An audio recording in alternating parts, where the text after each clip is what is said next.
Obrigado. Prezado senador Ricardo Ferraço, presidente da Comissão de Relações Exteriores e de Defesa Nacional do Senado Federal, senhoras e senhores senadores,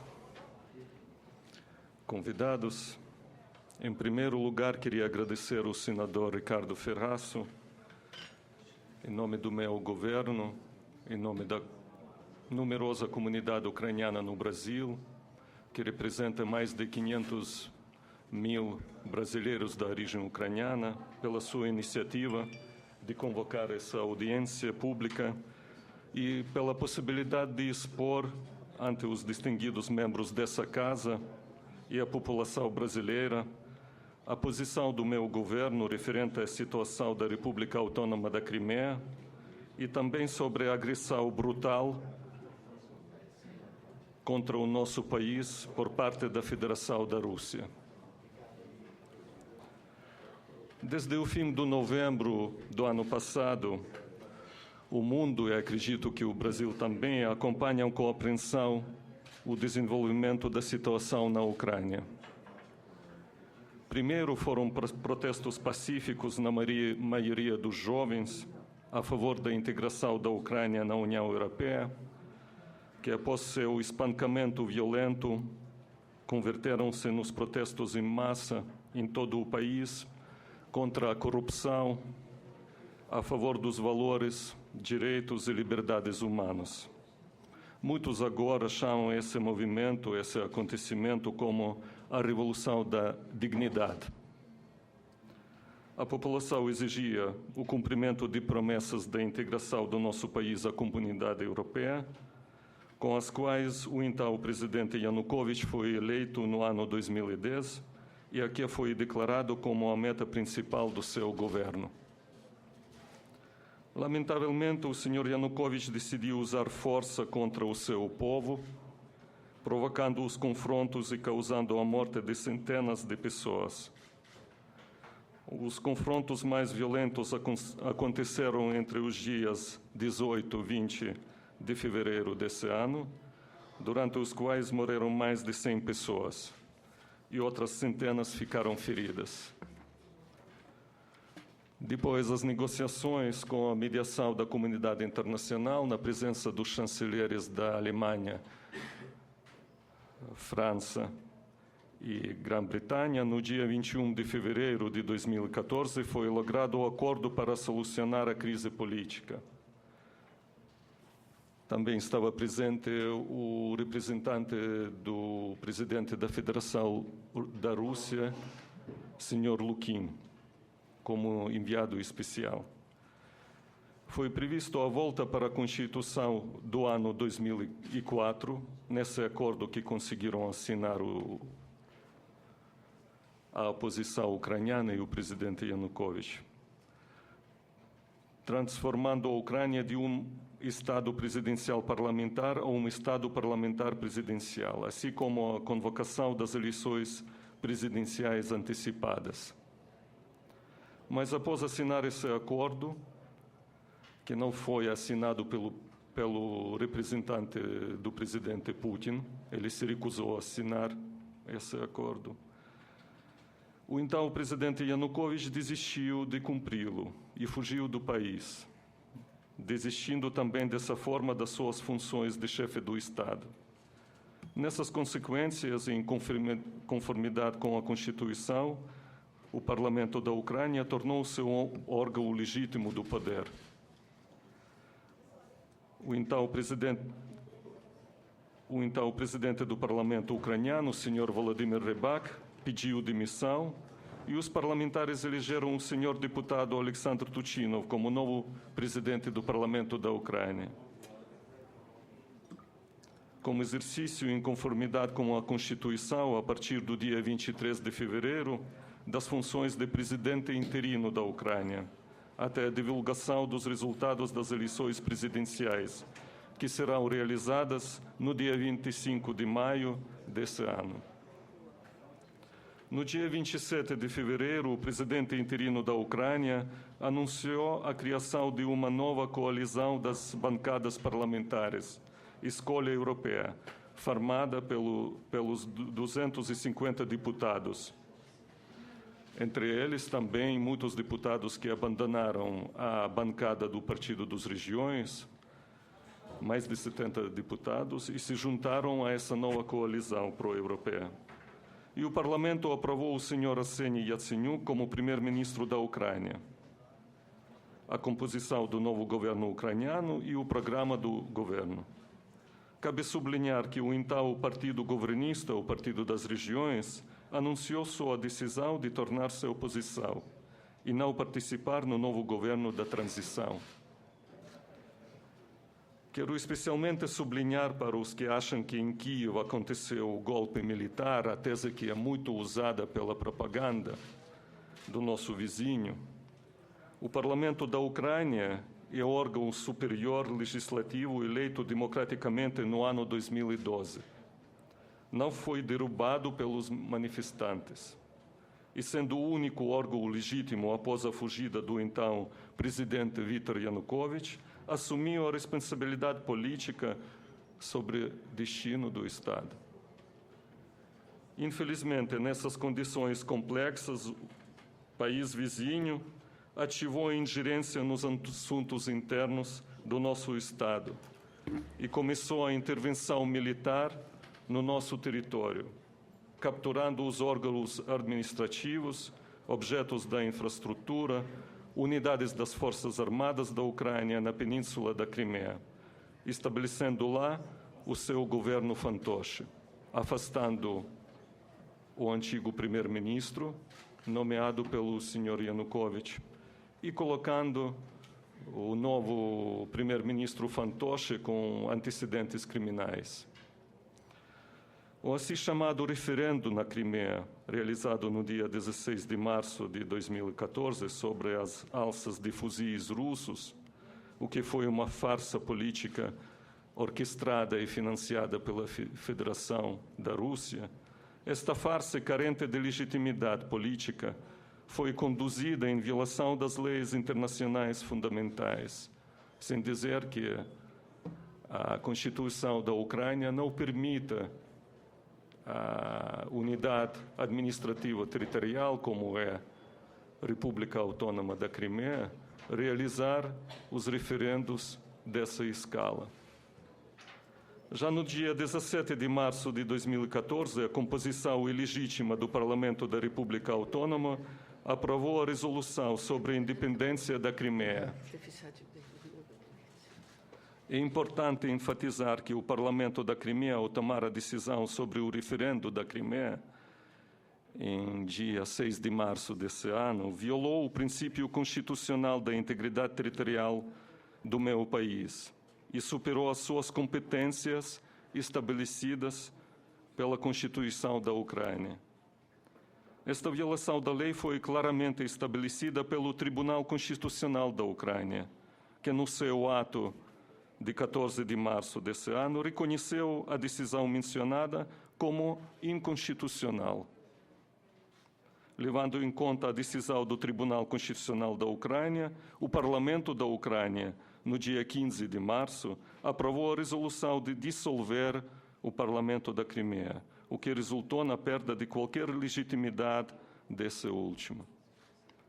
Apesar dos atos lícitos da Ucrânia como Estado soberano, sob cuja jurisdição permanece a Crimeia, as autoridades autoproclamadas da Península realizaram um plebiscito, o qual, sendo um ato de separatismo franco e injustificado, violou não apenas a legislação vigente da Ucrânia, mas também as regras fundamentais do direito internacional vigente. Nem a Ucrânia, nem a comunidade internacional reconhecem essa farsa de plebiscito. Qualquer passo de reconhecer ou legitimar o referendo será visto pela Ucrânia como um movimento profundamente hostil e irá causar graves repercussões em nível bilateral. A Ucrânia está ciente do fato de que a agressão da Rússia trouxe o mundo à beira de um conflito fatal. Tais ações da parte russa não correspondem às obrigações internacionais da Federação da Rússia tomadas pelos acordos multilaterais e bilaterais com a Ucrânia, que garantem a integridade territorial da Ucrânia, inviolabilidade de suas fronteiras e não ingerência nos assuntos internos do nosso país.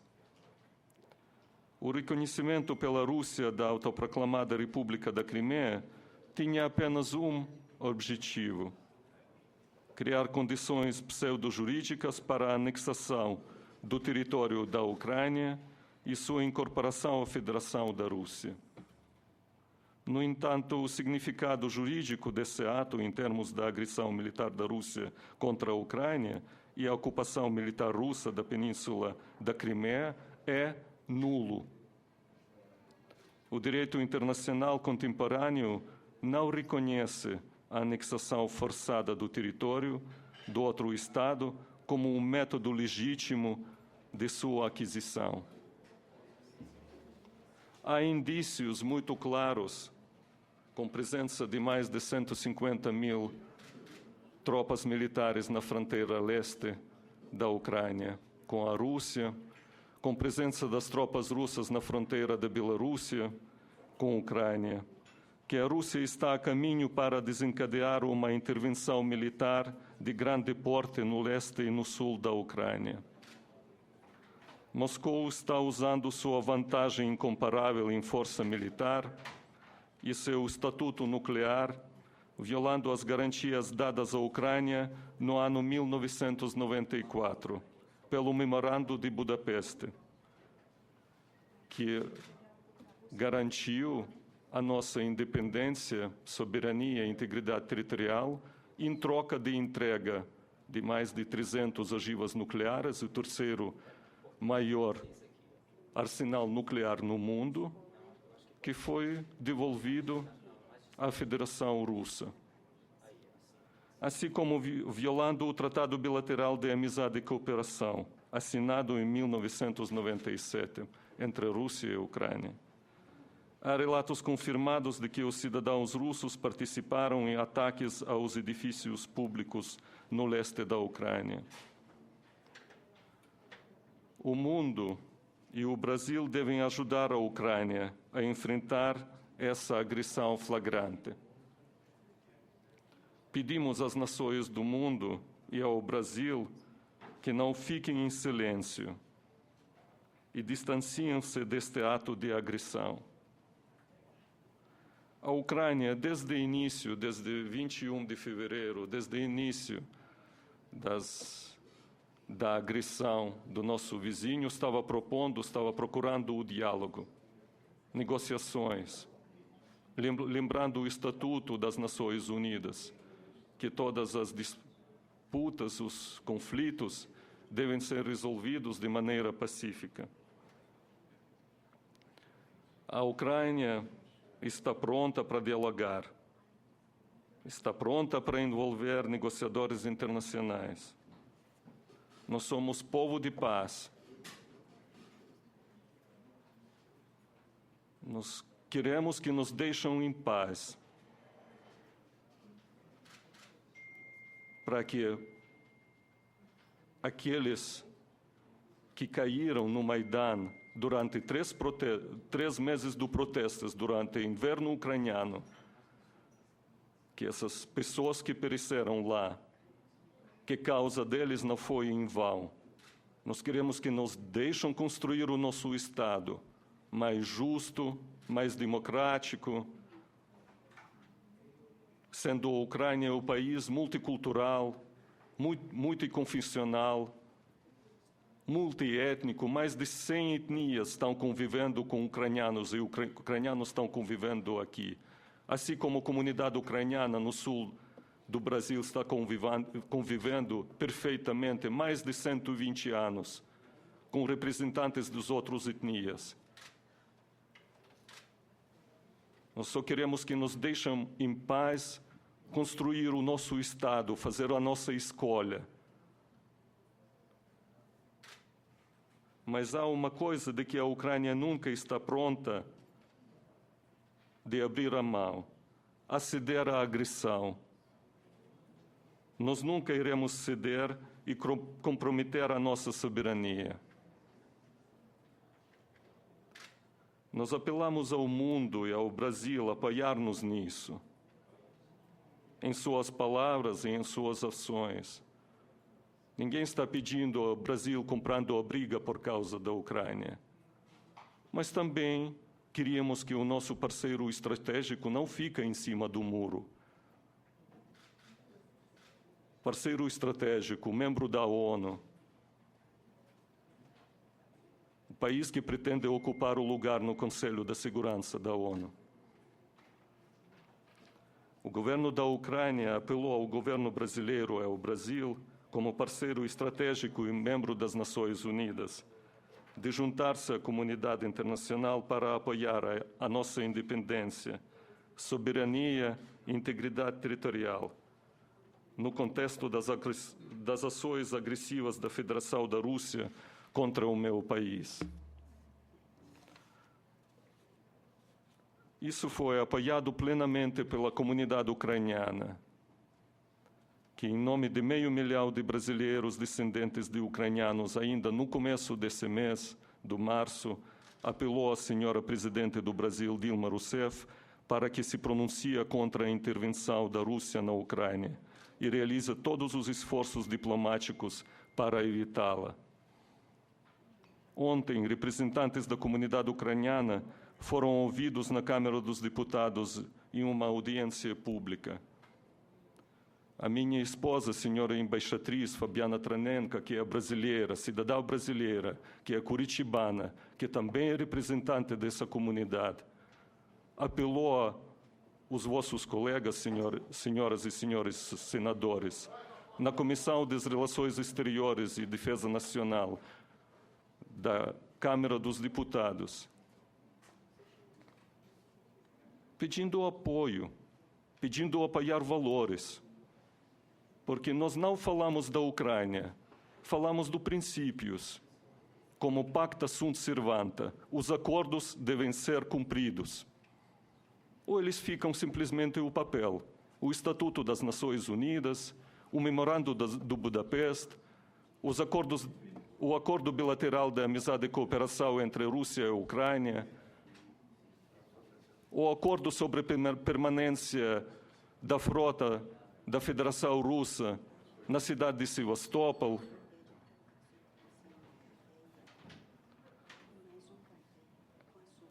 A comunidade ucraniana ontem expressou sua profunda insatisfação com a posição do governo brasileiro e do Brasil como parceiro estratégico da Ucrânia e membro da ONU, referente à anexação da Crimeia à Federação Russa.